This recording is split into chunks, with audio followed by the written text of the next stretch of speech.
Our next guest was voted one of the best soap villains of all time after bumping off a number of Corrie stars, a serial killer, Richard Hillman. Yeah, not for real, you know, obviously on screen. And after his character met a watery end, well, I don't know, though. Thanks for pointing that out. A few people were written out and never seen again.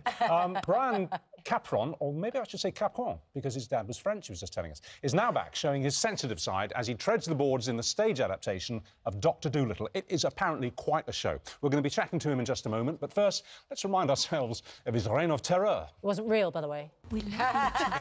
And that's what matters. How are you and Gail? Audrey seems to have got some rather silly ideas. I hope she hasn't said anything to raise any doubts in your mind, Emily. I know you've made Gail very happy. You should have stayed at the party, Maxine. She was a young mother, her whole life ahead. It was an accident! How could it be an accident? This is it!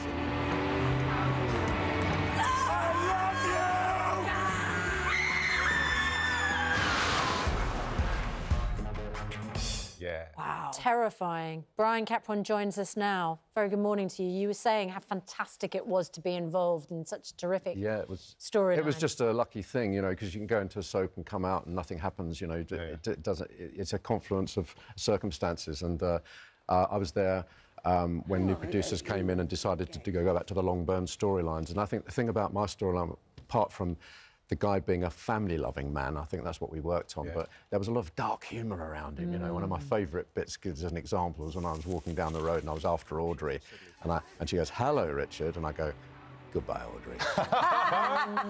You put that in, you know. You killed one of our best friends, me and Judith's best friends. You killed John Bow. John Bow, yes. I left him. Victim, he was the first one. Dougie, yes, yes. Dougie, he did a fantastic death, and he did the stunt himself as well. Did he? Yeah, yeah. That was great. That was when it all started. Remind us really. how he died. Well, he fell through a banister. He did all these dodgy buildings. He killed himself in a way. He fell through his dodgy banister and crashed down, and he was on the floor. And I was just about to dial 999, and I thought, oh, I know where the money is in his safe. Won't make that call just now. He phoned us up after that take and he said, "I died." Very accurate. You have turned that all around and you've become a good guy, Doctor Dolittle. Yes, I'm very fortunate to be involved in this amazing new production of Doctor Dolittle. You're the Richard Attenborough part, aren't you, from the film? Yes, I play... Yes, he's the circus owner. I play two parts. So, yes, Richard Attenborough played it in the first, in the original film. But this new version, Leslie Brickus, who wrote the original film, was with us yesterday. He's been involved. He must be 90. He's 87, and he's incredible.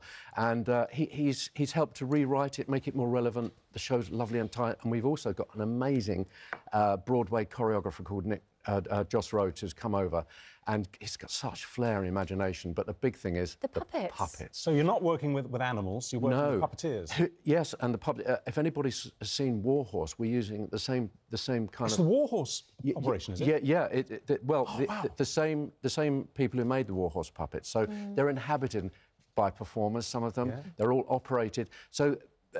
They're so colourful, and the thing is, he can. Dr. Dolittle, played by Mark Williams, by the way, from Mr. Weasley from Harry Potter and the Far Show, people know him from, who's lovely in this part, absolutely lovely.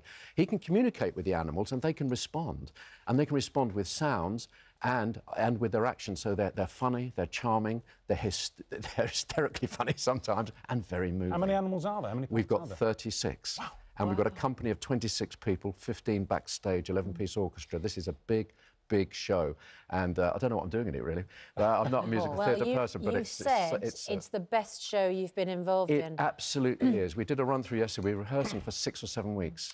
A lot better experience than your Strictly experience. And the reason I bring that up is not to be cruel, but because you shared a series with Kate Garraway. Yeah, the same one. Yeah. And we did. We were in the same one. You were great, and you went out earlier than you wanted, but you were really like on unwell. On show one? Yeah, I was not going to emphasise that, but earlier than you wanted, because you weren't very well. You had terrible flu, didn't you? I remember you lying down before you went on. It was one of those terrible flu bugs where you just wanted to lie down, and what happened was in the dance-off, I just lost about 12 steps in the middle, you know. It was a waltz, wasn't it?